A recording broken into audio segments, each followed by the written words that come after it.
mengikuti syariat. Bahkan ada satu hadis, walaupun hadis ini sebagian ulama mengatakan sanadnya dhaif, tapi Al-Imam Ibnu Hajar Al-Haythami mengatakan mengamalkan hadis dhaif untuk fadhail itu ulama sepakat boleh. Rasulullah bersabda sallallahu alaihi wasallam, la yu'minu ahadukum hatta yakuna hawahu taba'an lima ji'tu bihi. Tidak sempurna iman seorang pun di antara kalian, siapapun orangnya, tidak akan mencapai kesempurnaan iman. Sampai kapan? Sampai hawa nafsunya dia tunduk di bawah syariatnya Allah, tunduk di bawah aturannya Rasulullah sallallahu alaihi wasallam. Nah, maka dengan itu Rasulullah mengingatkan al-kayyis, siapa orang yang cerdas itu? Orang yang nafsunya ditekan, ngantuk podo ngantuk tapi kita ngerti tahajud luweh mantep timbang turu. Sedekah kita ngerti duit secara nominal akan berkurang, tapi kita ngerti kita titipkan di sisi Allah lebih baik dibanding kita taruh di kantong kita. Itulah namanya kemudian nafsu itu ditekan untuk mengikuti syariatnya Allah. Man dana nafsahu wa amila lima ba'dal maut. Dan setiap amalannya dia itu orang cerdas. Yang dipikir apa? Le aku mati ya opo. Jadi semua yang kita amalkan ini Pak, kita pikirkan dua. Kalau pas beramal itu mati, apa yang terjadi? Misalkan panjenengan pengajian seperti ini, panjenengan loh ya, bukan saya. Tiba-tiba panjenengan meninggal. Kira-kira seneng apa susah? Seneng, karena wafatnya dalam amal yang baik, di tempat yang baik, dikelilingi orang-orang yang baik. Maka amal seperti ini yang seharusnya terus kita lakukan. Jadi kalau pas melakukannya kita ternyata wafat, gak ketun. Itu yang pertama. Wa amila lima ba'dal maut. Dia melakukan apapun untuk kehidupan setelah kematian. Maksud yang kedua apa? Amalan ini akan menyenangkan panjenengan nanti setelah panjenengan wafat. Mungkin saiki rekoso, wah apa ngaji mana ngantuk, gak entuk sendenan, kesel ya. Nah, ini yang senden aman, tidak apa-apa, lanjutkan. Boleh. Aman bi. Gak entuk sendenan, meneh ibu-ibu rapet durung enek sing ngadus, masya Allah. Nah, mungkin kalau di dunia Anda merasa tidak nyaman, tapi amalan ini hitungannya bukan dunia. Kalau nanti panjenengan wafat, kira-kira bahagia tidak dengan amalan ini? Bahagia. Nah, itulah orang yang cerdas. Sementara sak wali wal ajiz, orang yang lemah. Siapa dia? Jadi lemah itu ya bukan kemudian sing gelute kalah, sebagaimana orang kuat itu bukan orang yang menang ketika gulat. Siapa orang yang lemah itu? Wal ajiz man atba'a nafsahu hawaha. Orang yang nafsunya itu terus dieloi, nggak punya rem, nggak punya kendali.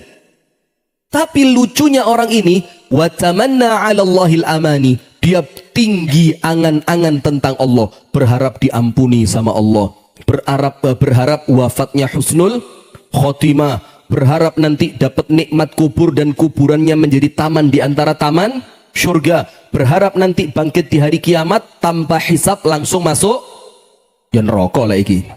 Nah, berharapnya masuk surga. Nah, ini yang dikatakan oleh Nabi orang lemah. Inilah orang lemah. Nah, maka alhamdulillah kita bisa duduk seperti ini dalam rangka mencerdaskan pikir, mencerdaskan hati. Pikirannya jernih, hatinya bersih. Amin ya rabbal alamin. Salawat beriring salam semoga tercurahkan kepada uswah kita. Nah, yang seperti ini patut dicontoh ini. Ojo gelibet, dek bori. Kalau sudah terlambat itu cari depan sendiri. Ini jagoan saya, masya Allah saya, luar biasa. Iya, ini kadang-kadang telat nyerimpeti kanca nih. Nah, ini sebelah sini masih bisa 50 orang ini. Sebelah sini, sebelah sana bisa diisi lagi 70. Insya Allah 120 masih masuk ini. Alhamdulillah. Ayo saya, bismillah saya, sebelah sini saya. Ah, ini antum ganteng, masya Allah. Tidak apa-apa, sini. Oh ya sudah. Yang penting antum nyaman ya. Wis duduk senyaman mungkin. Kita doakan masjid yang di sebelah selatan ini, utara ini, segera oleh Allah dimudahkan proses selesainya. Amin ya rabbal alamin. Dan harapan kita bersama, Ramadan sudah pindah ke utara. Amin insyaallah. Nah maka hadirin sekalian, kita duduk seperti ini dalam rangka apa? Nyerdasno pikir, ngeresii hati. Salawat beriring salam semoga tercurahkan kepada uswah kita, Nabi besar, Nabi agung, An-Nabi Muhammad sallallahu alaihi wasallam. Ibu-ibu mohon maaf ya, bukunya terlanjur saya bagi di Malang. Jadi di sini nunggu bulan depan. Karena harapan saya di sini tetap pakai buku yang lama. Ternyata buku ini nggak dicetak lagi. Sampai diteleponkan sama tokonya, ke percetakannya, dibilang akan cetak ulang. Ditanya kapan? Lah ya itu. Lah kalau ya itu kadang-kadang nanti sampai kiamat belum dicetak ulang bahaya. Maka nanti tetap pakai buku yang baru saja. Isinya sama, cuma sedikit diringkas. Ada beberapa quotes, you know quotes? Sabot. Ada beberapa makalah, kalimat hikmah dari para ulama yang dihilangkan, tidak ditulis di buku yang baru. Maka kalau punya buku yang lama, beruntung panjenengan. Bismillah. Kita lanjutkan jamaah sekalian mengenai perkara yang bisa menghambat datangnya seorang manusia, menghambat perjalanan seorang manusia, menghambat perjumpaan seorang manusia dengan Allah subhanahu wa ta'ala. Kita sampaikan pada pertemuan bulan lalu, yang menghambat itu adalah nafsu. Apa? Nafsu. Dan tentu yang dimaksud dengan kata nafsu di sini adalah apa? Nafsu yang buruk. Maka satu ayat yang panjenengan jangan lupa, panjenengan apalkan lebih bagus. Surah An-Nazi'at ayat 37 sampai 41. Itu ayat ngumpo. Dan subhanallah, ayat ini saya pernah lihat di buku kitab fikihnya teman saya. Ditulis sama dia pakai tulisan tangan. An-Nazi'at 37 sampai 41. Ini mompa semangat. Apa ayatnya? Fa amma man tagha wa athara al-hayata ad-dunya fa innal jahima hiyal ma'wa. Fa amma man tagha, orang yang melampaui batas, gak ono reme blas. Kemudian wa athara al-hayata ad-dunya, dan dia lebih mengutamakan kehidupan dunia. Apa yang terjadi? Fa innal jahima hiyal ma'wa. Ini loh, Allah sudah ngasih tahu. Jadi nanti kalau ada sesuatu yang buruk pada akhir cerita kehidupan kita, tidak ada yang patut disalahkan kecuali diri sendiri. Maka Allah ngasih kita pilihan. Pilih sak senengmu. Geser ke barat. Monggo bismillah. Jamaah geser ke sebelah barat. Waalaikumsalam warahmatullah. Coba bukan antum yang datang anak suruh pulang tadi, tapi karena antum anak suruh masuk. Kemudian wa amma man khafa maqama rabbih wa nahan nafsa 'anil hawa. Adapun orang yang takut pada kedudukan Tuhannya. Wih, ini antum tahu enggak cerita anak kecil yang ditanya sama Abdullah bin Umar. Anak kecil itu gembala kambing. Kambingnya banyak. Bahkan jumlahnya itu tidak lagi terhitung. Sehingga 1-2 ekor kambing beranak, tuannya tidak akan tahu. Begitu pula 1-2 ekor kambing hilang, tuannya juga tidak akan tahu. Didatengin sama Abdullah bin Umar. Tanya, ya gulam, bi'ani, juallah kepadaku 1 ekor dombamu. Apa kata anak kecil itu yang jaga kambing tadi? Ana aminun wa mu'tamanun. Saya ini diberi amanah dan saya akan menjaga amanah itu. Ini kambing bukan milik saya. Ini kambing milik tuan saya. Dites sama Abdullah bin Umar. Bagaimana ngetesnya? Kalau kamu jual 1, tuanmu tidak akan tahu. Tuanmu tidak akan tahu. Dijawab, kalau tuanku tidak tahu, maka Tuhanku tahu. Bayangin. Sampai meredek Abdullah bin Umar ini. Dicari tuannya anak kecil ini. Mana tuannya? Setelah ketemu tuannya, Abdullah bin Umar cerita kepada tuannya tentang budaknya tadi, yang kecil, yang amanah itu. Apa dia bilang? Kata Abdullah bin Umar, juallah budak itu kepadaku. Tak tuku sak njalukmu. Karena nilainya dia bukan pada fisiknya, tapi pada sifatnya. Masya Allah. Akhirnya dijual sama tuannya, dibeli Abdullah bin Umar, dan Anda tahu kambingnya dibeli semua. Sak kambing-kambingnya dituku. Balik Abdullah bin Umar kepada anak kecil tadi.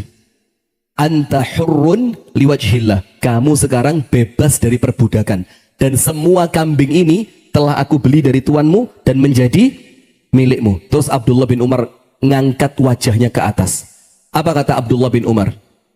Kalimatun a'taqatka fid dunya arju an tu'tiqaka yaumal qiyamah.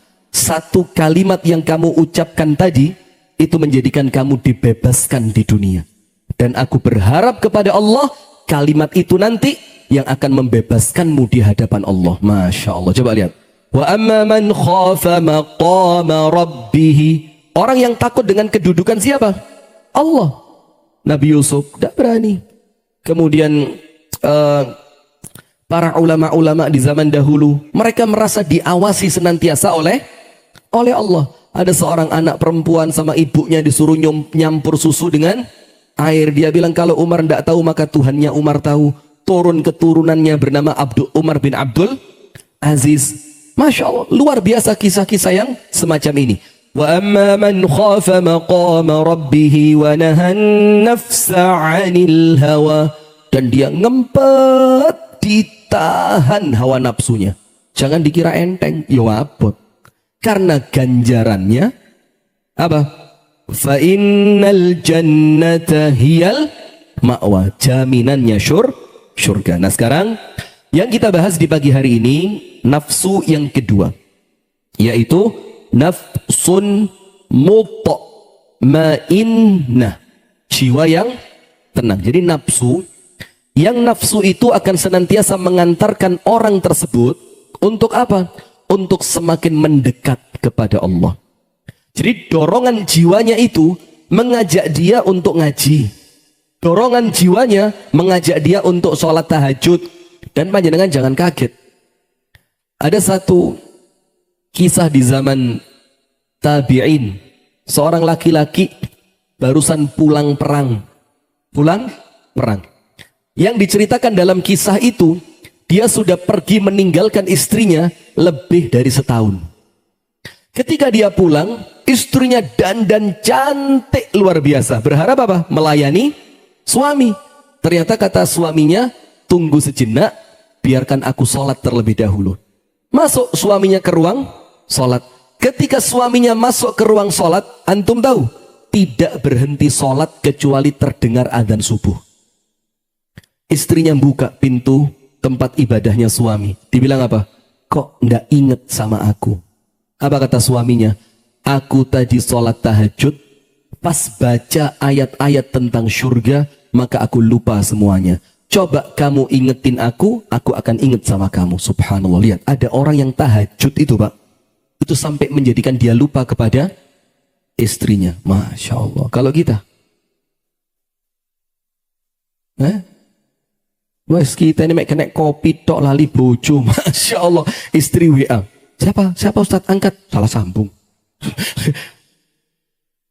OTW rata teko ini. Itu yang fa innal jahimah hiyal ma'wa itu. OTW gak teko-teko itu ya. Nah sudah. Maka nafsun mutmainnah itu adalah dorongan jiwa yang mengajak panjenengan untuk loman. Mengajak panjenengan untuk memaafkan orang lain.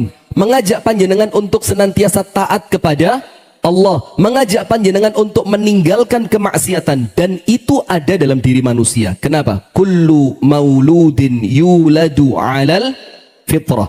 Karena kita ini lahir dalam keadaan Islam. Fitrahnya kita ini Pak, wong api. Cuma sayangnya keadaan orang-orang di sekitar kita, keadaan situasi dan kondisi di sekitar kita itu membentuk kita tidak lagi sama dengan keadaan awal di mana Allah menciptakan sesuai fitrah. Nah, itulah nafsun mutmainnah. Ketika jiwa merasa tenang menuju Allah, jadi dikai sholat penak, Masya Allah. Dipakai sholat apa? Enak. Maka ceritanya Urwah bin Az-Zubair, kakinya dipotong ketika sholat, Masya Allah. Kemudian Ikrimah, putranya Abu Jahal, rela kehausan hanya dalam rangka ngalah sama temennya yang lain yang sama-sama haus. Tahu ceritanya ketika selesai perang, Dicek pasukan perang, mana yang meninggal, mana yang masih hidup. Terdengar teriakan apa? Teriakan alma, alma, air, air, air. Dideketin. Ternyata siapa? Ikrimah. Ketika Ikrimah dikasih botol air, tinggal dia minum. Di sebelahnya ada yang teriak, alma, apa kata Ikrimah? Saya tidak mau minum kalau ada saudara saya kehausan. Masya Allah. Ini katanya mati loh ini. Masih bisa ngalah. Ketika datang ke orang yang kedua, itu teko sudah didekatkan ke mulutnya. Teriak orang ketiga, air. Maka orang kedua sama seperti orang yang pertama, seperti Ikrimah. Bilang apa? Saya ndak kolu ngombe kalau ada saudara saya masih kehausan. Sampai terakhir mereka muter lagi, telu-telune wis mati syahid. Itu apa? Ngalah tapi terasa nikmat. Maka lihat seorang sahabat yang megang beberapa butir kurma. Ya ndak? Ketika mau perang sudah berkecamuk ini. Dia lagi di belakang, lagi menghabiskan kurma yang dia bawa bekal dari rumahnya. Kemudian Rasulullah lewat di sampingnya dia. Tanya laki-laki itu, ya Rasulullah, in ana mittu fa aina ana? Kalau saya mati di perang ini, tempat saya di mana? Apa kata Rasulullah? In anta mitta muqbilan ghaira mudbir fa anta fil jannah. Kalau kamu mati dalam perang ini, masuk. Ya, suruh tutupi lawangi. Duh.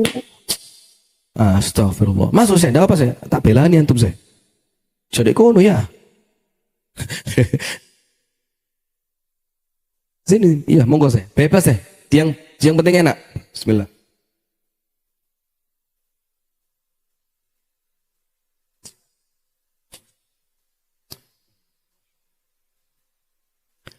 Sampai mana tadi? Tanggung jawab Anda. Lupa saya. Tanggung jawab Anda. Saya lupa. Panas loh tadi. Ini turun lagi tensinya ini. Sudah. Maka laki-laki itu tanya sama Rasulullah. Di tangannya ada beberapa butir kurma. Ya Rasul, kalau saya mati tempat saya di mana? Rasulullah bilang, in anta mitta muqbilan ghaira mudbir fa anta fil jannah. Kalau kamu mati di perang ini, maju, tidak pakai mundur. Aduh, perang-perang bahaya di TikTok ini. Aman. Maka apa? Maka tempatmu surga. Langsung kerungu surga Pak. Dipegang kurma, dilihat. Apa dia bilang? Innaha la hayatun tawilatun hatta akulat tamarat.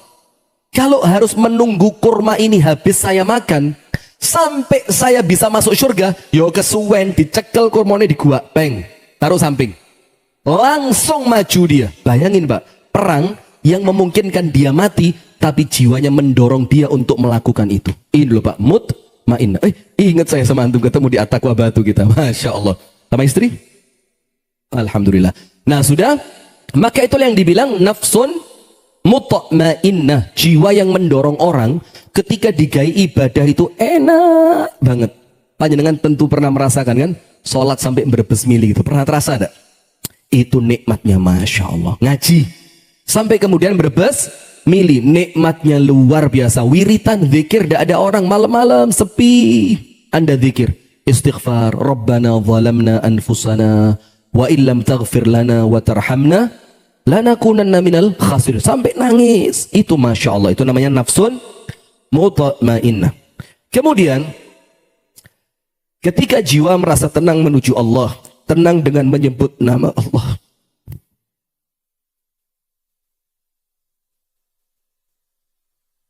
ayo bismillah, lanjut. Tenang dengan menyebut nama Allah, tenang dengan kembali kepada Allah, rindu ingin bertemu dengan Allah. Bayangin, rindu ingin bertemu Allah. Dan antum tahu bertemu Allah itu artinya apa? Mati. Artinya apa? Mati. Coba angkat tangan jujur, siapa yang pengen mati sekarang? Jangankan panjenengan, saya janda kok. Lah ya apa? Ini bukan perkara kecil. Mati loh, ninggal dunia untuk memulai hidup yang tidak ada berhentinya selamanya.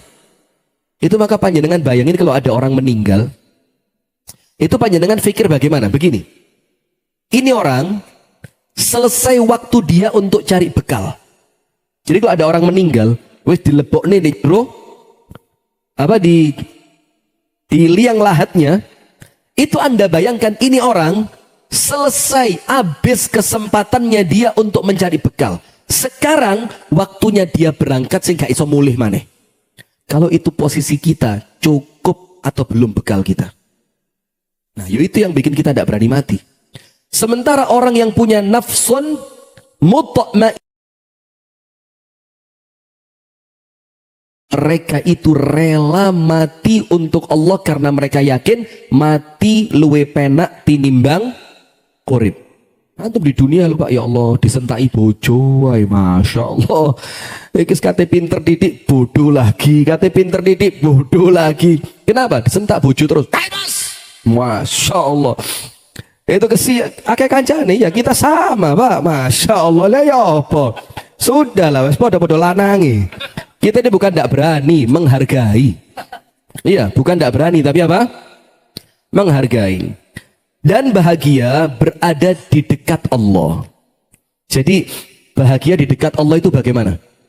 Yo ketika Anda sedang ibadah itu ndak kepingin cepat selesai. Yo memang kalau diceritakan begini Pak, ketoknya asik ya. Tapi coba kita ikhtiarkan untuk dapat nafsun mutmainnah itu. Bagaimana caranya? Atine kudu resik. Hatinya harus bersih. Kecampuran dosa sak titik, hilang nikmatnya ibadah. Hilang nikmatnya apa? Ibadah. Ada satu cerita dari ulama salaf. Dia masuk masjid, ada orang sedang tahajud. Kemudian orang yang tahajud itu nangis. Nangis ketika tahajud. Dalam hati loh ini, gak diomong no. Apa dalam hatinya orang yang baru masuk tadi?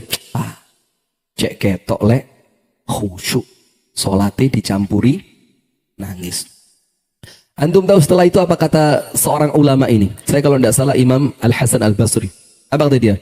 Muni'tul buka'a fis salati arba'ina laylah. Saya terhalang dari menangis di dalam sholat malam selama 40 hari. Hanya gara-gara su'udhon kepada orang lain. Gak diomong no lagi Pak. Cuma di dalam hati. Allah hukum gak iso nangis belas petang puluh dino. Ya apa dengan kita? Kita ini melbu kabeh. Ya, na'udzubillah min dzalik. Inilah yang disebut dengan jiwa yang tenang. Saat jiwa ini wafat, wah ini yang paling kita tunggu. Pertanyaannya satu, dapat nggak kita panggilan ini nanti ketika kita wafat? Apa panggilannya? Ya ayyatuhan nafsul mutmainnah. Wahai jiwa yang tenang. Tenangnya itu Pak, bukan ending ketika mati. Tapi ya ayyatuhan nafsul mutmainnah itu dimulai semenjak dia hidup, jiwanya tenang dengan Allah. Maka ketika dia wafat mau ketemu Allah, tambah tenang. Tambah tenang. Ada seorang laki-laki dari kalangan tabi'in, wah rotok mursal. Ngerti mursal ya? Saya pernah ngomong mursal ini di orang Jakarta enggak ngerti. Dikira mursal itu kan utusan. Rasul, mursal. Oh enggak, yang kita maksud mursal itu di Jawa ini sing nakali itu wis pol. Kayak siapa? Ayo angkat tangan. Wis pol nakali. Ketika dia diingatkan temannya untuk tobat, dibilang apa? Da'ani baini wa baina rabbi. Aja melok-melok, iki urusanku karo Gusti Allah. Diingetin lagi, disuruh tobat lagi. Bilangnya apa? Da'ani wa rabbi. Urusanku bi Allah, gak usah melok-melok.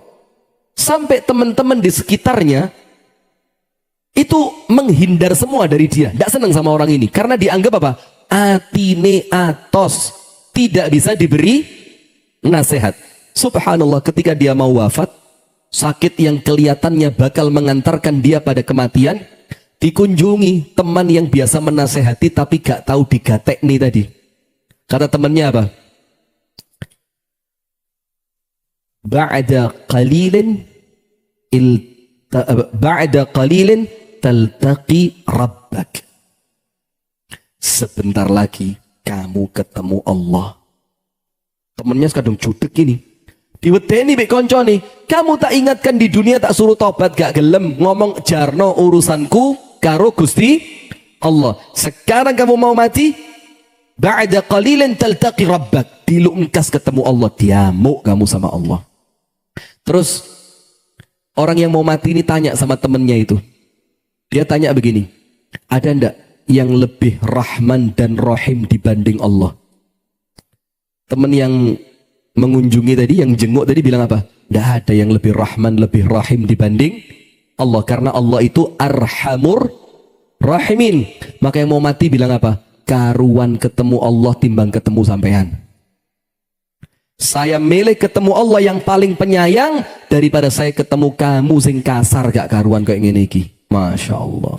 Dan banyak kisah-kisah yang serupa dengan itu. Nah, maka ketika dipanggil ya ayyatuhan nafsul mutmainnah, wahai jiwa yang tenang. Tenangnya itu bukan hanya ketika mau mati, tapi dibangun ketika masih hidup. Dan tidak ada kata terlambat. Selama Allah masih kasih peluang, Anda bisa dapat ya ayyatuhan nafsul mutmainnah. Apa firman Allah? Irji'i ila rabbiki radiyatan mardiyah. Allah panggilnya apa? Wayai mulih. Antum tahu kalimat pulang itu kan? Pulang itu kalimat salah satu yang bikin hati itu lego. Coba kalau ada orang merantau, misalkan dari Jawa, dia merantau ke Sumatera. Dan ini kota amal hari ini kembali kita kirimkan ke Sumatera. Dan kemarin yang sudah dikumpulkan dalam beberapa pengajian sudah terkirim lewat Ustadz Amri dan betul-betul disalurkan. Masya Allah, kita lihat videonya itu, alhamdulillah. Jadi panjenengan nulis insya Allah pahalanya kecatet kabeh. Insya Allah Allah ganti dengan yang lebih banyak dan lebih baik. Amin. Sudah? Apa tadi? Kalimat pulang dari Jawa kerja di Sumatera. Menjelang Idul Fitri ada istilah apa? Mudik. Orang kalau mau mudik artinya ya apa? Normalnya lah. Yo ada satu dua yang bingung. Tapi normalnya seneng. Mulai siap-siap oleh-oleh, mulai membayangin bakal ketemu orang tuanya, mulai membayangkan bakal lagi makan makanan masakan ibunya, mulai ketemu kamar di mana dia masa kecilnya di situ, ketemu teman-teman lama, ketemu kampung halaman yang begitu ngangeni. Itulah pulang. Dan Allah membahasakan untuk orang yang jiwanya tenang, itu mati itu pulang. Dan pulangnya kemana? Ila rabbik, kepada Tuhanmu. Sementara Allah yang kita sembah bersama ini, itu Allah yang lebih benih, lebih penyayang, lebih gak tegoan dibanding ibu kita kepada kita. Maka ada seorang laki-laki ditanya, kamu nanti kalau mati, terus bangkit di hari kiamat, terus dihisab. Mati, bangkit, hisab. Kamu mau dihisab sama Allah apa dihisab sama ibumu? Kalau kita mikir apa? Ya ibu, karena ibu itu apa? Kurang luwe. Gak apa-apa wis nak gawa nak. Oh ya wis kayak sampean ae nak. Wis gak apa-apa ibu cek luwe nak, sing penting sampean iso mangan. Harapan kita ibu yang menghisab. Tapi laki-laki itu bilang apa? Saya milih dihisab sama Allah. Kenapa begitu? Karena saya yakin, seyakin-yakinnya Allah lebih sayang kepada saya dibanding sayangnya ibu kepada saya. Subhanallah. Maka kalau ada orang-orang sing mati itu masih terkesan menyeramkan, ayo muhasabah. Ono opo kok wedi mati. Jangan-jangan kita masih ninggal dosa, kita masih merasa amalnya masih kurang. Sehingga apa? Sehingga mati itu sesuatu yang menyeramkan. Padahal ya ayyatuhan nafsul mutmainnah, kalau jiwanya tenang, digai ibadah nyaman, digai poso nyaman, digai ngaji nyaman, digai tahajud nyaman, digai silaturahim seneng. Maka ketika dia mati, Allah panggil irji'i ila rabbik. Waktunya pulang menuju Tuhanmu. Dalam keadaan apa? Radiyatan. Dengan keadaan jiwamu ridho. Jadi yang ridho itu bukan hati, itu kan terjemahnya hati ya. Itu apa? Jiwa. Karena kalau hati itu mudzakkar, maka bukan radhiyatan tapi radhiyan. Ini radhiyatan, maka dhamirnya kembali kepada nafs, jiwa. Yang itu muannats, tidak ngerti Anda. Nah sudah, maka dengan itu dalam keadaan kita pulang kepada Allah tadi radhiyatan. Jiwa kita ini bunga ketemu sama Allah. Anda tahu hadisnya Ibunda Aisyah. Ketika Rasulullah SAW bersabda, "Man ahabba liqa Allah, ahabballahu liqa'ah. Wa man kariha liqa Allah, karihallahu liqa'ah." Barang siapa yang senang ketemu sama Allah, Allah senang nyambut dia. Tapi barang siapa yang benci pertemuan dengan Allah, Allah lebih benci ketemu dia. Terus Ibunda Aisyah salah faham radhiyallahu taala anha. Dikira Ibunda Aisyah ketemu dengan Allah itu kematian. Terus Ibunda Aisyah ngomong, "Ya Rasulullah, man minna la nakrahul maut." Ya Rasul, kalau senang ketemu sama Allah, Allah senang ketemu dengan kita. Kalau benci ketemu dengan Allah, Allah benci ketemu dengan kita. Terus saya mau tanya Rasul, sapa wonge sing gak benci mati? Jangankan kita yang mati, ditinggal mati lo gak enak. Iya benda? Oh, ditinggal mati itu perih, gak enak. Apalagi kita yang mati. Maka Ibunda Aisyah tanya, dikira Ibunda Aisyah pertemuan dengan Allah itu maksudnya apa? Kematian. Maka Ibunda Aisyah tanya, man minna la nakrahul maut? Coba sapa wonge Kanjeng Nabi sing gak benci mati? Rasulullah bilang apa? Bukan itu maksudnya Aisyah. Seneng ketemu Allah itu seneng lek teko wayai ibadah. Jadi dengar adzan, bunga alhamdulillah, salat maneh. Deket bulan Ramadan, alhamdulillah ketemu bulan Ramadan. Dapat rezeki bisa sedekah, alhamdulillah Allah takdirkan bisa sedekah. Ada orang tua yang masih hidup, rumahnya jauh, disilaturahimi, terus sampai di tempatnya alhamdulillah bisa melakukan silaturahim. Nah, maksudnya senang berjumpa dengan Allah adalah senang ketika melakukan ibadah untuk Allah. Nah, kalau orangnya jiwanya seperti itu, krungu adzan, Masya Allah, nikmati sholat. Diajak ngaji, Masya Allah, nikmati ngerungokno Al-Quran. Diajak tahajud, Masya Allah, nikmatnya sholat tahajud. Untuk orang yang semacam itu di dunia ketika ibadah, ketika dia wafat, Allah sambut dengan sukacita. Dengan kalimat, irji'i ila rabbiki radhiyatan mardhiyah. Dalam keadaan kamu pun oleh Allah diridhoi. Jiwamu ridho dan Allah pun meridhoi jiwamu. Dan apa yang lebih besar dibanding ridhonya Allah? Antum tahu nikmatnya penghuni surga? Setelah semua kenikmatan surga dirasakno, Allah tawari, jalu minta dia dikasih. Allah bilang lagi, sal, jalu mana? Minta dia dikasih. Sampai permintaannya dia habis. Dibilang apa? Ya Rabbi, saya sudah dapat semuanya ya Allah. Setelah permintaannya dia habis, antum buka hadisnya nanti, apa yang terjadi? Kalian Gusti Allah ditawari. Sampai nggak kepingin ini kita? Oh nggih Gusti pengen. Ditawari lagi, nggak kepengen ini tak? Oh iya ya Allah kepingin. Bayangin kita sudah nggak punya keinginan, Allah yang kembali apa? Menawarkan. Sampai ketika semuanya jangkep, lengkap, Allah menampakkan wajahnya subhanahu wa ta'ala kepada seluruh penghuni surga. Kemudian Allah mengatakan apa? Raditu lakum wala askhatu bikum abada. Allah bilang apa? Aku sudah ridho kepada semua kalian ini, dan mulai detik ini tidak ada kemurkaanku untuk kalian. Masya Allah, itu loh Pak.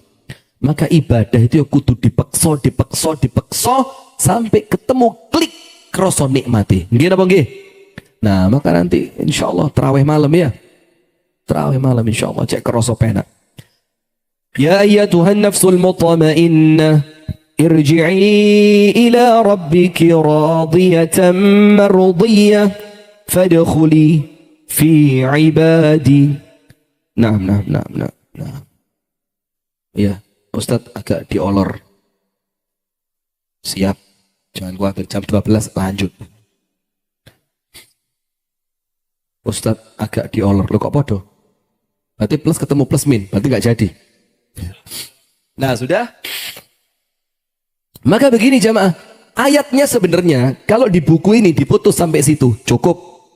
Tapi untuk kita ada dua ayat berikutnya sing luweh nyenengke. Apa itu? Fadkhuli fi ibadi. Sampean masuklah ke dalam rombongan hambaku. Panjenengan tahu Nabi Yusuf?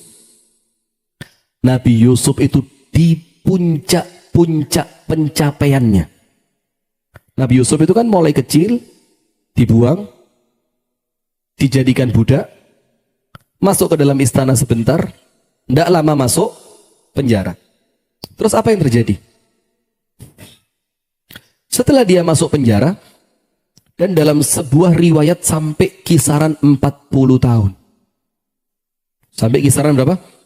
40 tahun. Setelah Nabi Yusuf keluar, diangkat jadi bendahara Mesir, menguasai keuangan negara, jadi tokoh sentral keselamatan Mesir dari paceklik di zaman itu. Keluarganya datang semua sama Yusuf dimuliakan, bapak ibunya datang sampai semua orang disuruh sujud ke depan bapak dan ibunya. Tapi ingat, ini bukan sujud ibadah, ini namanya sujud takrim. Sujud apa? Takrim. Takrim itu apa? Penghormatan. Nah, setelah semua keluarganya kumpul, orang tuanya lengkap, Nabi Yusuf punya posisi bagus, dan dia bahagia karena setelah Allah, Nabi Yusuf yang menjadikan Mesir itu selamat dari paceklik. Apa yang terjadi? Yang diminta cuma dua. Apa yang pertama? Tawaffani muslima wa alhiqni bis-salihin. Ya Allah, cukup dua ya Allah. Wafatkan aku dalam keadaan muslim. Wala tamutunna illa wa antum muslimun. Karena saelek-eleke wong lek matine Islam sik hebat. Kenapa? Karena tetap ending cerita orang tersebut adalah surga. Maka Nabi Yusuf tidak muluk-muluk. Nabi Yusuf minta cuma dua. Nomor satu, tawaffani muslima. Ya Allah, wafatkan aku dalam keadaan muslim ya Allah. Yang kedua, wa alhiqni bis-salihin, dan kumpulkan aku bersama hamba-hambamu yang saleh.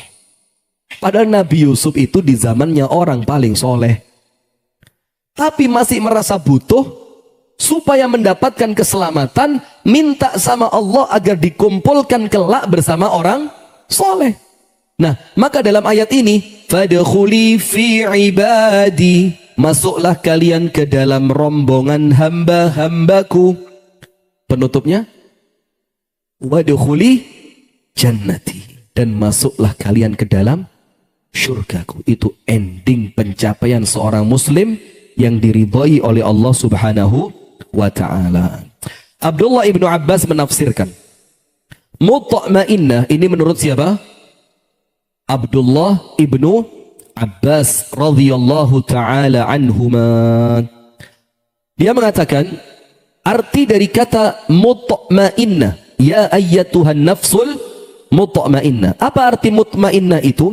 Artinya adalah membenarkan. Membenarkan apa? Coba. Fa'amma man a'ta wattaqa wa saddaqa bil husna fasanuyassiruhu lil yusra. Fa'amma man a'ta, orang yang memberi, wattaqa, dan dia bertakwa, wa saddaqa bil husna, dan dia membenarkan al-husna. Apa itu al-husna? Ganjaran berupa surga. Jadi yo sedekah, yo ngamal soleh, plus mengimani bayaran dari Allah berupa surga. Fasanuyassiruhu lil yusra, Allah akan mudahkan jalannya dia menuju surga. Nah, maka Abdullah bin Abbas mengartikan mutma'innah dengan arti apa? Yang membenarkan. Membenarkan artinya apa? Mengimani. Mengimani apa? Yo semua yang wajib diimani. Mengimani adanya surga, mengimani adanya neraka, mengimani adanya alam akhirat, mengimani adanya kehidupan setelah kematian. Aidza kunna turaban wa 'idhaman a inna lamab'utsun aw aba'unal awwalun qul innal awwalina wal akhirin lamajmu'una ila miqati yaumin ma'lum. Mengimani adanya kebangkitan setelah kematian. Al-Imam Qatadah rahimahullah mengatakan arti mutma'innah adalah orang beriman yang jiwanya tenang dengan janji Allah. Nah, ini yang dijelaskan oleh Asy-Syaikh Mutawalli Asy-Sya'rawi rahimahullah. Syekh Mutawalli Asy-Sya'rawi itu mengatakan apa? Wong iman di dunia ini Pak, tidak ada yang tanpa ujian. Iya apa enggak? Diuji apa enggak? Diuji apa enggak? Lewat istri apa lewat apa? Ujiannya lewat apa? Istri? Ya, yang keras tidak apa-apa. Oh, istri. Semuanya diuji. Semuanya. Perempuan-perempuan. Ibu-ibu diuji mboten Bu tentunya. Ujiannya apa? Pret. Tahu saya arahnya ke sana. Ketun saya takon. Lah apa takon? Maka saya takon ya nih ya. Maka kata Syekh Al-Mutawalli Asy-Sya'rawi, kata beliau apa? Orang beriman di dunia ini jamaah, tidak ada yang hidup tanpa ujian. Nggak ono. Artinya kalau panjenengan masih di dunia, maka pasti panjenengan itu sama Allah diuji. Terus Syekh Mutawalli Sya'rawi bilang apa? Satu yang bikin orang beriman itu tenang. Satu apa itu? Dia meyakini janji dari Allah. Jadi kalau dia yakin janjinya Allah, saabot-abote ujian, dia yakin ganjarannya semakin besar. Dia yakin inna asyadda an-nasi bala'an al-anbiya. Manusia yang paling berat ujiannya siapa? Para nabi. Kemudian siapa? Tsummal ladzina yalunahum. Tsummal ladzina yalunahum. Kemudian orang-orang yang di bawahnya wa in wajada salabatan fil iman zada fil bala. Ketika Allah melihat ada kemampuan keimanan yang semakin kuat, Allah tambahi ujiannya. Tapi jangan sebaliknya, oleh ngono gak usah kuat-kuat. Buat ujiannya ya. Lah malah kualik. Anda itu kalau imannya kuat, ujian berat terasa ringan. Orang itu kalau imannya kuat, istri 4 terasa 1. Kalau imannya lemah, istri 1 rasanya kayak 17. Bukan rasa apa lo ya? Yo cerita nih ngomong lo. Nggih Bu. Saya tidak minta persetujuan kok. Anda kok kayaknya semangat sekali, Masya Allah. Maka Imam Qatadah mengatakan, dia adalah orang beriman yang jiwanya tenang dengan janji Allah. Dia sedekah, yakin balik. Dia sholat, yakin dicatat pahala nih. Dia tahajud, yakin dimuliakan sama Allah. Dia baca Quran, yakin sama Allah diberikan kebaikan dan diberikan hidayah. Terus semua yang Allah janjikan, kalau nafsun mutmainnah, tidak ada sedikit pun yang dia ingkari. Nah maka salah satu kisah yang paling mencengangkan dari percaya janjinya Allah itu apa?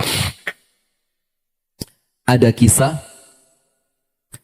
seorang perempuan, kerjaannya apa? Ini di zaman Nabi Daud. Di zaman Nabi Daud alaihi salam. Atau kalau saya tidak salah, antara Nabi Daud atau Nabi Musa. Tapi saya ingat saya Nabi Daud. Perempuan ini kerjaannya apa? Menenun kapas jadi benang. Jadi benang. Nanti setelah dapat 1 gulungan, dijemur sama dia. Setelah kering, dibawa ke pasar untuk makan seminggu. Minggu depannya gitu lagi. Jadi 1 gulungan benang itu cukup untuk makan seminggu. Sudah tiap hari seperti itu kehidupannya. Belajar apa? Nenun benang, kering, dijual ke pasar, dapat duit sambil dia nenun untuk makan seminggu ke depan. Suatu hari pas benang itu dijemur, dicokot manuk gagak, cuk, digawa ngalih, bus. Lapor nih perempuan, datang kepada Nabi Daud. Bukan Sulaiman. Saya ingat saya antara Daud atau Musa, tapi sementara ini yang saya ingat Daud. Terus cerita perempuan itu curhat. Dia tidak pakai tidak pakai status. Langsung datang kepada Nabi Daud. Bilang, Nabi Daud, apakah Allah itu adil? Nabi Daud marah. Apakah engkau masih tidak percaya? Katanya perempuan itu, justru karena kejadian ini aku akan bertanya kepadamu. Ditanya sama Nabi Daud, apa kejadiannya? Begini. Saya ini ngumpulkan kapas, saya atur sampai jadi benang. Setiap hari saya melakukan itu, setelah selesai 1 gulungan saya jual ke pasar. Saya dapat duit 10 dinar. Berapa? 10 dinar. Oke. Hari ini Nabi Daud, untuk makanku minggu depan, aku jemurlah itu benang. Ternyata benang itu sekarang dibawa pergi oleh burung gagak. Mana adilnya Allah? Nabi Daud kayak son jawab. Diem tok. Kata Nabi Daud, itma'inni, sing tenang. Tunggu sebentar. Itu perempuan nunggu, Nabi Daud juga nunggu. Tidak lama setelah itu datang seorang laki-laki. Tergopoh-gopoh. Kemudian tiba-tiba memberikan kepada Nabi Daud uang 1000 dinar. Berapa? 1000. Nabi Daud tanya, ini uang apa? Begini Nabi Daud, kami ini pedagang pulang dari niaga, pulang dari perdagangan kami. Dan kemudian kami dapat keuntungan besar, Masya Allah, banyak keuntungan kami. Di tengah laut, kapal kami pecah. Maka 10 orang di atas kapal tadi yang semuanya pedagang bernazar, kalau Allah selamatkan perahu ini sampai di tepi pantai, kami masing-masing akan bersedekah 100 dinar. Setelah masing-masing dari kami bernazar seperti itu, Allah datangkan seekor burung yang melempar satu gulungan benang. Dan dari gulungan benang itu kami gunakan untuk menutup lubang di perahu ini, dan akhirnya kami selamat. Perempuan itu ngurungok nih berbes milih. Kata Nabi Daud apa? Allah ganti 10 dengan 1000. Bayangin, masih tidak percaya antum? Allah ganti 10 dengan 1000. Kata Nabi Daud, kalau kamu yang jual, lakunya 10. Tapi Allah jualkan daganganmu kepada para pedagang ini, maka Allah menjualnya dengan harga 1000. Nah itu loh Pak, mutmainnah itu, tenang. Wong urip ndek donya ra usah gupuh. Panjenengan gadah Gusti Allah, maka bahasa kita Gusti Allah mboten sare. Sing sare sinten? Nah yaiku masalahnya. Iya. Ini masalahnya Gusti Allahnya ndak tidur, panjenengan yang tidur turu ae. Malaikatnya bingung. Waduh, tum-tuman durung tangi. Ada sing tangi ini jam 7 ngaji jam 8 subuh ra teko. Ya ada juga yang model begitu ya. Yang mana orangnya? Kenapa? Kita lanjutkan. Maka menurut Abdullah bin Abbas, mutmainnah itu adalah jiwa yang membenarkan. Membenarkan dalam artian mengimani. Kemudian menurut Al-Imam Qatadah, mutmainnah itu adalah jiwa orang beriman yang meyakini janji dari Allah. Maka Syekh Mutawalli Asy'arawi mengatakan, orang beriman pasti diuji, tapi yang menjadikan dia tenang adalah dia percaya dengan setiap janji dari Allah. Pemilik jiwa ini merasa tenang di pintu ma'rifat nama dan sifat Allah. Ngerti tidak ma'rifat di sini maksudnya apa? Bukan ma'rifat kemudian ora usah ibadah. Oh sampai sik syariat sampean. Sampai sik syariat niku ora usah kakean komentar. Jadi ngelihat orang tidak sholat jari apa? Oh itu ma'rifat. Mari lo. Panjenengan maksiat itu ya, bukan ma'rifat. Maksiat. Panjenengan tahu dalam surah Yunus itu Allah menjelaskan tentang wali, auliaullah, kekasih atau wali-walinya Allah. Allah berfirman apa? Ala inna awliya Allahi la khawfun alaihim wa la hum yahzanun. Ketahuilah, kekasih-kekasih Allah itu tidak pernah takut atas apa yang akan terjadi dan tidak pernah sedih atas apa yang telah terjadi. Jadi untuk yang akan terjadi gak bingung. Bismillahi tawakkaltu ala Allah. Untuk yang sudah terjadi dia tidak pakai sedih.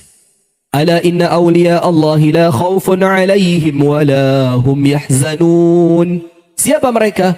Alladzina amanu, yaitu orang yang iman. Artinya tidak ada ngaku wali lah kok tekone nang Gunung Kawi. Tapi boleh jadi ke Gunung Kawi untuk dakwah ya. Terus stop.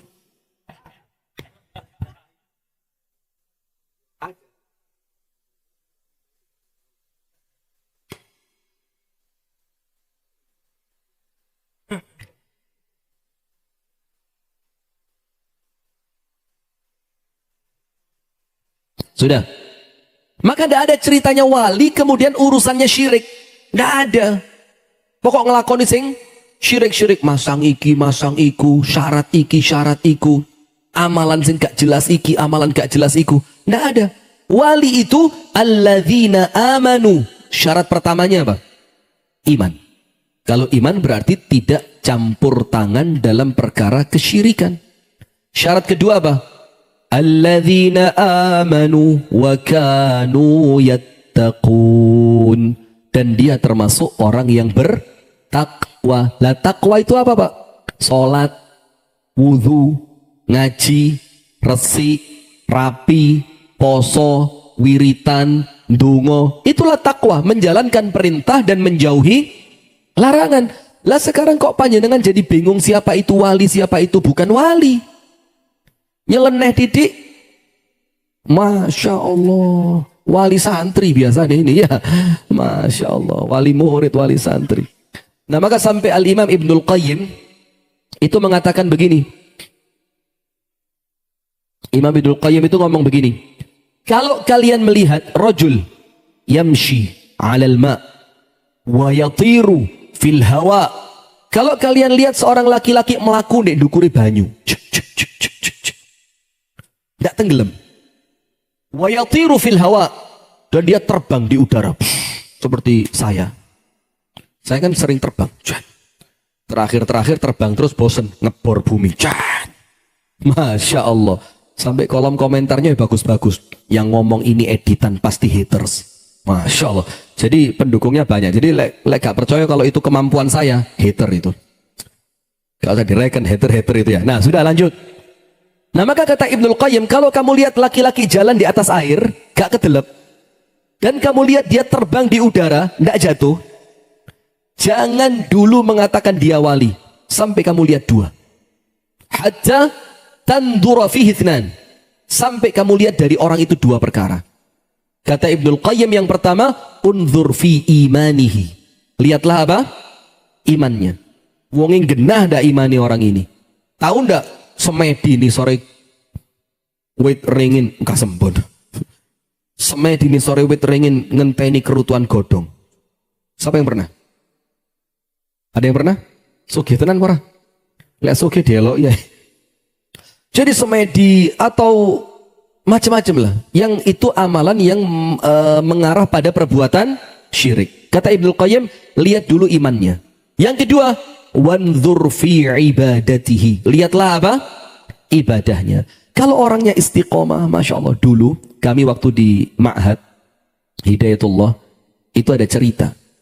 Dan cerita ini diceritakan secara sanadnya muttasil. Wah ini kok hadis sih, sanad muttasil. Nah memang benar. Jadi cerita ini sampai ke sumbernya itu annya jelas. Dan yang menceritakan orang-orang yang reputasinya tidak pernah bohong. Pernah di Hidayatullah Balikpapan itu, di Gunung Tembak, itu ada alat berat. Apa namanya? Monitor. Nanti kok monitor terus ketua urusan lagi gacor, astagfirullah. Astagfirullahaladzim. Ya apa ini? Nah, ekskavator. Karena di tempat sana banyak lahan itu yang masih gambut. Jadi kalau tidak dikeringkan itu tidak bisa dibangun. Maka dikerok sampai ketemu tanah, nanti dipasang pondasi. Subhanallah, di suatu hari itu ekskavator itu kedelep, tenggelam. Dan tidak ada alat berat lain untuk bantu narik. Subhanallah, akhirnya semua santri dan warga dikerahkan. Pakai beberapa tali yang besar-besar dikerahkan. Sambil ekskavator itu dinaikkan pelan-pelan, di depannya dipasang pasir. Kasih pasir biar lebih padat. Tidak ada yang kuat sama sekali. Dan itu orangnya jumlahnya sudah mendekati 100. Subhanallah, tidak lama setelah itu datang seorang laki-laki. Ahli dzikir pagi petang gak tahu pedot. Gak tahu pedot. Istiqomah dzikir pagi petang. Ketambahan satu orang langsung ketarik dengan mudah. Sampai cerita ini kesohor di antara warga Hidayatullah, dibilang apa? Iki lo wali. Nah, kalau seperti itu Pak, kita percaya. Kita apa? Percaya karena apa? Jelas ibadai kena, tahajute istiqomah, wiritani yo ajek. Sehingga ketika Allah memberikan sesuatu karomah kepada orang ini, kita yakin ini karomah karena Allah memuliakan dia. Maka karomah itu artinya apa sih? Amrun khariqun lil adah. Itu karomah. Sesuatu yang di luar batas normal. Itu karomah. Nah tapi karomah ini yujriha Allahu ala aidi awliyaihi. Yang Allah berikan untuk wali-walinya Allah. Nah sekarang siapa wali tadi? Orang yang imannya kuat, ibadahnya istiqomah, yaitu baru dibilang wali. Kemudian sekarang kita baca.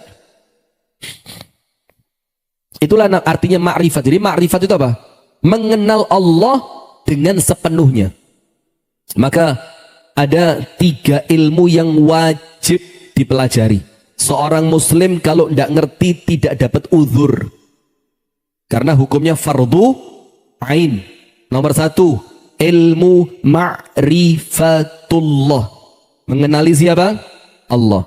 Terus panjenengan boten nate ningali Gusti Allah, kenalnya lewat apa? Asma'ihi wa sifatihi. Mengenali Allah dengan nama-nama dan sifat Allah. Nah orang semakin kenal dengan Allah, semakin dia tenang hidupnya. Nah itu makrifat yang dimaksud itu. Bukan makrifat moro-moro gak poso. Loh sampean gak poso? Makrifat. Loh sampean kok ngombe apa? Es degan saya ngombe ya. Sampean kok ngombe miras? Loh iki sing ngombe iki prewanganku kudu aku iki. Loh sampean kok mlebu hotel bareng wong wedok? Loh iku mlebu tak kon tobat ya aku. Tak kon tobat. Masya Allah, ruwetnya murim dunia ini ya. Subhanallah. Nah sudah. Maka hadirin sekalian, maka arti ma'rifatullah di dalam buku ini adalah mengenali Allah melalui nama dan sifatnya. Anda tahu Allah Ar-Rahman, Allah Ar-Rahim. Nah maka termasuk kemarin ada pertanyaan dari satu anak namanya Victor itu, beragama Protestan, beragama Katolik. Dia tanya, kenapa kok Allah dalam agama Islam itu punya sifat yang mengerikan? Jabbar. Jabbar itu kan yang maha memaksa. Nah maka kita jelaskan bahwa menungso iki lek gak dipaksa gak dadi. Dan selain sifat al-jabbar itu, Allah punya sifat-sifat yang lain. Jadi Allah itu akan memberikan kepada hambanya sifat yang menjadikan seorang hamba itu betul-betul tunduk dan patuh kepada Allah. Jadi jangan disalahfahami. Kemudian pemilik jiwa ini merasa tenang dengan pintu ma'rifat nama-nama dan sifat Allah. Merasa tenang pada apa yang dia kabarkan tentang dirinya dan yang disampaikan oleh Rasulnya. Selanjutnya ia merasa tenang kepada apa yang disampaikan Rasulnya tentang berita setelah kematian. Masya Allah, saya dapat ilmu dari Ustadz Umar Mita. Masya Allah, semoga Allah menjaga beliau ya. Jadi waktu di Namira itu beliau cerita tentang alam barzakh. Barzakh itu artinya apa sih? Pembatas. Pembatas artinya antara kita, alam dunia, dengan mereka yang ada di alam barzakh. Itu ada apa? Ada pembatas yang tidak mungkin bisa saling melihat. Kecuali dalam keadaan-keadaan tertentu. Antum bisa baca kekhususan itu dalam kitabnya Ibnul Qayyim berjudul Ar-Ruh. Berjudul apa? Ar-Ruh. Termasuk kalau ada anak mimpi bapaknya yang sudah meninggal, termasuk ketika ada seorang ibu yang datengin anaknya dalam mimpi minta sesuatu, itu dijelaskan semua sama Ibnul Qayyim. Apakah jenazah itu kalau diziarahi jenazah itu tahu orang yang ziarah apa enggak? Apakah mereka di alam barzah saling bertemu? Itu dijelaskan detail sama Al-Imam Ibnul Qayyim Al-Jauziyah. Nah sudah. Maka karena barzah itu tertutup antara kita dengan mereka, maka banyak di antara kita ini yang merasa khawatir. Aduh kuburan sempit, peteng. Diuruk gak lemah. Wes diuruk di ida-ida. Kayak sombaan, kayak sobah. Allah sempit, telisi cili. Masya Allah. Nah, ketakutan itu muncul karena kita belum berada di alam itu dan kita belum punya pengetahuan tentang alam itu. Nah, sama Ustadz Umar Mita diceritakan salah seorang ulama menggambarkan barzakh. Seperti apa? Ada anak kecil dalam perut ibunya, bayi, janin. Janin itu di perut ibunya, wis kroso nyaman, wis penak di kene, anget, makanan dikirim lewat tali pusar, saya ndak ketatap, aman dari gangguan, ndak kena panas, ndak kena dingin, ndak kena hujan. Sehingga janin itu merasa aku di kene ae, gak usah metu.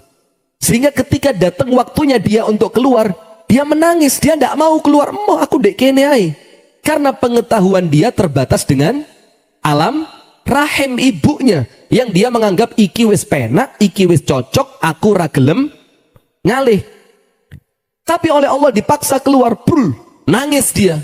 Setelah dia nangis, pertama kali yang nangkep dia siapa?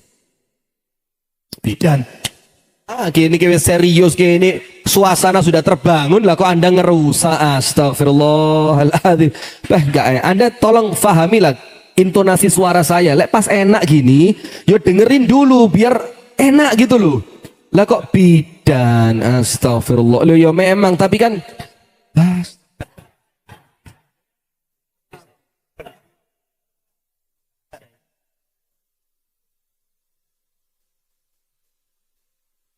maka bayi itu pertama keluar langsung diberikan kepada siapa? Ibunya. Ketika mulai dipeluk ibunya, dia mulai merasakan kenikmatan yang berbeda dibanding di alam rahim. Dia mulai kroso, oh, tiba no luwe lembut. Nggak lama setelah itu, dia sama ibunya diapain? Disusui. Dia merasa, oh, ada yang lebih nikmat dibanding yang dari tali pusar. Setelah itu dia mulai dirangkul sama ibunya, dipeluk sama ibunya, disayang sama bapaknya. Dia mulai ngerti, oh ternyata alam dunia lebih nikmat dibanding alam rahim. Rahim sempit, dunia lebih luas. Dan nanti ketika manusia pindah ke alam barzakh, percis seperti itu. Kita tidak mau pindah gara-gara kita tidak tahu, kita anggap di sana itu kuburan, lemah, cacing, ulo, kalau jengking, terus kelabang, terus lengkap. Nah padahal untuk orang yang beriman, dia akan merasa apa? Loh ternyata lebih luas dibanding dunia. Maka dengan itu kata Ibnul Qayyim apa? Lihat rahmatnya Allah kepada manusia. Nomor satu, di alam rahim dia dapat makan dari satu tempat, jalurnya cuma satu, yaitu tali pusar, plasenta. Ketika dia pindah alam, Allah ganti dua. Jadi tidak pernah berkurang, tapi semakin tambah. Apa dua itu? Susu dari ibundanya, yang sebelah kanan dan kiri. Setelah dia disapih dari yang dua, Allah kasih empat. Apa yang empat itu? Dua makanan dan dua minuman. Minuman itu apa? Air susu dan air putih. Makanannya sayur dan daging. Setelah empat itu terputus ketika dia wafat, Allah ganti delapan. Apa delapan itu? Delapan pintu surga yang dia boleh masuk lewat pintu manapun yang dia mau. Nah maka sama seperti itu barzakh itu. Jadi karena kita belum tahu saja, tapi oleh Allah dalam tanda kutip dipaksa metuo. Maka dengan itu kalau ada orang di zaman salaf meninggal dunia, temennya bilang apa? Intaqala min dhiqid dunia ila fasihil akhirah. Dia pindah dari sempitnya dunia menuju luasnya akhirat. Tapi ingat, jiwanya harus mutmainna. Apa itu maksudnya? Sudah aman? Sip, pas. Alhamdulillah. Jazakallah khair. Saya lanjutkan. Ini kadung tak ndek-ndek Imam Malik gak mari. Kemudian, ia merasa tenang dengan apa yang disampaikan Rasulnya tentang berita setelah kematian. Dan tidak ada ceritanya Pak. Yang kita yakini apa? Walal akhiratu khairul laka minal. Itu rumus sudah. Rumus. Gak iso diwali. Anda punya kemewahan seperti apapun di dunia ini. Walal akhiratu khairul laka minal ula. Maka Imam Ibnu Hajar naik kuda mahal. Pakai gamis dari kain mahal. Sepatunya mahal. Surbannya mahal. Datang seorang Yahudi penjual minyak lagi ngangkat minyak. Terus Yahudi itu ngomong apa? Ya Ibnu Hajar, ulama wong Islam, kamu kan ngerti hadis? Iya. Mana posisimu dari hadis nabimu?